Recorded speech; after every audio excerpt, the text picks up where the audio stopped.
Raphaël Titina, je vais le dire comme je le pense, au lieu de se précipiter sur tous les livres de régime qui nous font perdre 25 kilos en 3 mois et nous font reprendre 33 kilos un an plus tard, on devrait peut-être lire avec beaucoup d'attention le guide de nutrition, l'équilibre alimentaire par le végétarisme que vous publiez aux éditions d'Angle. Je rappelle que vous êtes docteur en pharmacie. Alors, si les cuisiniers s'en donnent la peine, écrivez-vous avec le à harmoniser diététique et gastronomie, ce qui n'est pas une mince affaire, car dans l'imaginaire collectif, la diététique est considérée comme l'art du bien manger de l'introverti, par opposition à la gastronomie, qui serait l'art de bien manger de l'extraverti.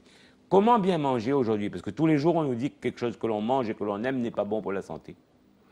Ça, c'est vraiment le sujet difficile à aborder, car c'est un petit peu la faute, on pourrait dire, à la mondialisation, c'est que on a tellement de produits aujourd'hui qui se présentent dans nos assiettes qu'on ne sait plus trop à quel sein se vouer, d'autant qu'il y a beaucoup d'écoles, entre guillemets, de diététique qui se manifestent. Et c'est vrai que les messages, moi, quand je vais sur des salons, je suis étonné parce que si je me mets à la place de la personne qui assiste à des conférences, quand elle est sortie de 4-5 conférences, elle ne sait plus ce qu'il faut manger. Effectivement, du fait qu'il y a une offre. Et c'est en particulier dû à la complexité vient du fait qu'on a beaucoup trop d'aliments qui ont été transformés aujourd'hui. Et c'est vrai que la culture, moi j'ai été élevé dans une famille où il y avait une culture, la tradition qui permettait de savoir d'où venait un aliment. Aujourd'hui, malheureusement, les gens, ils achètent, ils vont dans les grandes surfaces et ils ne savent plus du tout à quoi correspond. Vous demandez à un enfant à quoi correspond tel ou tel aliment, il ne sait pas d'où il provient. Et puis on ne respecte plus grand-chose d'ailleurs. Bon, pense par exemple au chlordécone et ses ravages aux Antilles. Donc il faudrait recommencer à respecter la terre, on n'en prend pas le chemin. Voilà, alors ça c'est vraiment un domaine, on peut espérer que disons qu'avec les mouvements un petit peu écologiques aujourd'hui, qu'on reprenne conscience, mais malheureusement, après la Seconde Guerre mondiale, il y a eu ce décalage, on a voulu rentrer dans un système où on a voulu faire de la culture intensive, extensive, et il y a eu une perte de contact, et les agriculteurs, justement, qui sont chargés de nourrir les personnes, eux, en fait, on sait très bien que beaucoup d'agriculteurs ne mangent pas ce qu'ils produisent. Ils ont leur petit carré réservé. Et bon, alors moi, j'ai eu la chance de ne pas être dans cette situation, puisque on avait ce qu'on appelle aux Antilles les petits jardins. Et du coup, nous, on était nourris avec la nourriture du petit jardin. Et le goût, la saveur des aliments, moi, je l'ai toujours gardé, parce que, bon, on allait pratiquement cueillir directement les fruits de saison, les légumes de saison. On avait les voisins qui nous apportaient les choses. Et donc, je dirais que moi, je suis rentré dans le circuit industriel uniquement quand je suis arrivé après, disons, le bac en France, et là où j'ai dû faire appel, disons, aux grandes surfaces pour me nourrir. Et il y a un décalage énorme entre, justement, ce que peuvent nous offrir ces petits jardins et la production qu'il y a autour, quoi. Raphaël Titina, c'est quoi bien manger ? Alors, bien manger, c'est d'abord réussir à satisfaire le corps sans le torturer. Moi, c'est un petit peu... Et là, on a beaucoup de possibilités aujourd'hui. Malheureusement, il faut je dirais, pas uniquement se fier à son instinct, parce que justement, il y a eu un décalage. Il y a ce décalage qui fait que les gens n'ont pas, comme ils ont perdu la notion de lien à la terre, ils se trouvent en décalage. Donc, bien manger, c'est d'abord se mettre, réfléchir. Et c'est vrai que dans le guide de nutrition, j'essaye d'apporter un panel d'aliments qui sont accessibles en France. J'ai essayé de faire quelque chose, parce que moi, j'ai eu une inspiration un petit peu... J'étais inspiré un petit peu par l'Inde, donc j'ai toujours un petit peu une culture derrière.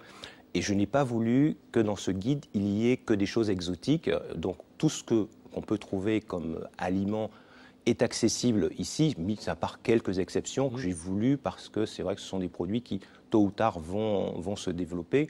Mais il faut vraiment se polariser sur des aliments de proximité qui sont faits de façon, je dirais, éthique et surtout très frais. Il y a une grande règle, par exemple, en Ayurveda, c'est de ne consommer un aliment qui a été cuit que dans les 6 heures après sa confection. Ce qui veut dire que quasiment on ne peut plus faire appel ni aux conserves, ni évidemment aux produits surgelés. Donc il faut se donner la peine de faire la cuisine, de faire, je dirais, son marché quasiment tous les jours. Alors évidemment, on me dira, oui, quand on vit à Paris, dans une grande ville, c'est pas facile. Alors bon, il existe quand même des alternatives, mais c'est vrai que c'est difficile.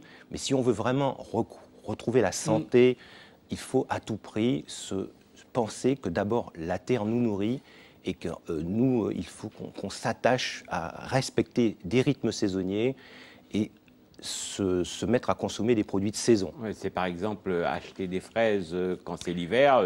Ça n'a pas de sens. Voilà, c'est vraiment c'est un exemple. C'est vrai que on a beaucoup de caricatures comme ça. Alors c'est vrai que dans le réseau, disons, bio pour lequel je fais beaucoup de conseils, je suis amené à conseiller beaucoup, c'est vrai qu'il y a un effort qui est fait dans ce sens pour favoriser les produits de saison, refuser les produits qui sont en décalage. Et donc, à ce moment-là, on va effectivement nourrir le corps avec des choses qui correspondent à la saison.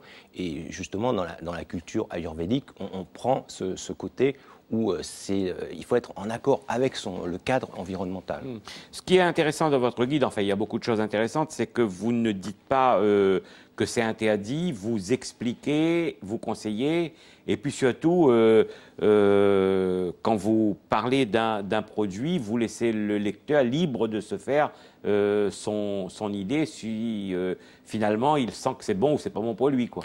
Voilà, c'est ça. C'est-à-dire que dans les théories justement diététiques, on veut imposer les choses aux gens, alors qu'en fait, c'est à eux d'abord de voir ce qui leur convient. Bon, moi, personnellement, je suis végétarien, mais en fait, il se trouve que je suis devenu végétarien parce que j'ai dû aider des personnes qui ne trouvaient pas dans le contexte, parce que autant, je dirais, en Inde, c'est facile, il y a une grande culture végétarienne historique. En France, ça n'existe pas. Et même le corps médical est, je dirais, hostile à l'alimentation végétarienne. Donc moi, je me suis retrouvé face à des mamans désespérées parce qu'un enfant, tout simplement, refusait de manger de la viande parce qu'il avait été traumatisé à la suite d'un événement et dit « Moi, maman, je ne veux plus manger de viande ». Et la mère, elle va voir le médecin lui dit « Ah non, non, non, il faut à tout prix qu'il mange des produits d'origine animale et surtout de la viande, ça va le rendre fort et tout ». Et du coup, je me suis retrouvé à aider un petit peu ces mamans, à les rassurer surtout, face à cette souffrance finalement, alors qu'en fait, quand on se tournait vers d'autres pays, on se rendait compte qu'il n'y avait pas de problème. Mais la France, c'est vrai. Végétale, c'est aussi bon que les protéines animales. Tout à fait. Et alors là, c'est vrai que dans ce livre, j'essaye la première partie, c'est un petit peu ce qui fait l'originalité, je dirais, de ce livre. C'est vraiment, il y a une première partie qui est consacrée à, disons, poser les bases de l'alimentation végétarienne et à expliquer qu'il n'y a aucun problème à être végétarien à condition de respecter des règles de base qui sont enseignées depuis la nuit des temps, entre guillemets, où on vous dit qu'il faut associer des protéines complémentaires. C'est-à-dire qu'il ne faut pas jouer avec sa santé, avec son corps, il ne faut pas, priver son corps de ce qui est nécessaire pour être en bonne santé. Tout à fait. Donc c'est l'intelligence. C'est l'intelligence. Parce que le corps, il a une intelligence. Donc lui, justement, il va essayer de corriger nos erreurs en permanence. Et c'est parfois, les maladies, justement, ce sont des cris d'alarme que nous lance le corps. Il nous dit, attention, là, il y a un problème, il faudrait corriger. Et effectivement, si on ne corrige pas, on va avoir une maladie qui va se déclarer. Deux choses, rapidement, puisqu'on arrive au terme de cet entretien. En ce moment, on parle beaucoup d'indice glycémique. C'est important de vérifier l'indice glycémique si on veut rester en bonne santé? Disons que le respecter, entre guillemets, oui, c'est une bonne chose, puisque effectivement, plus un aliment aura, disons, ce qu'on appelle un index glycémique élevé, plus il va provoquer une montée d'insuline. Et c'est vrai qu'on a un effet inverse, on va avoir une hypoglycémie. Donc, ce sont des dérèglements en chaîne qui vont être provoqués.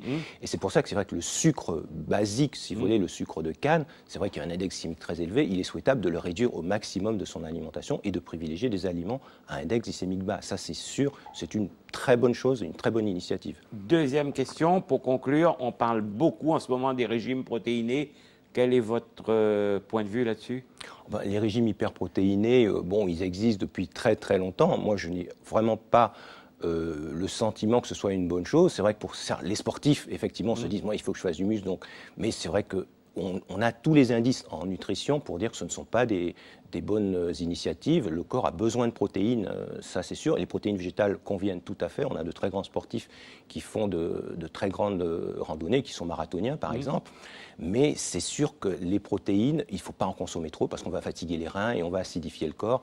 Donc raisonnablement, et le régime hyperprotéiné, c'est vrai que pour perdre du poids, ça paraît une solution. Malheureusement, sur le long terme, pas sur le long terme. Pas sur le long terme, malheureusement. C'est-à-dire que quand on n'est pas végétarien, manger des protéines animales, des fruits, des légumes, boire beaucoup d'eau, et puis parier sur le bon sens et son intelligence, et faire du sport, c'est suffisant.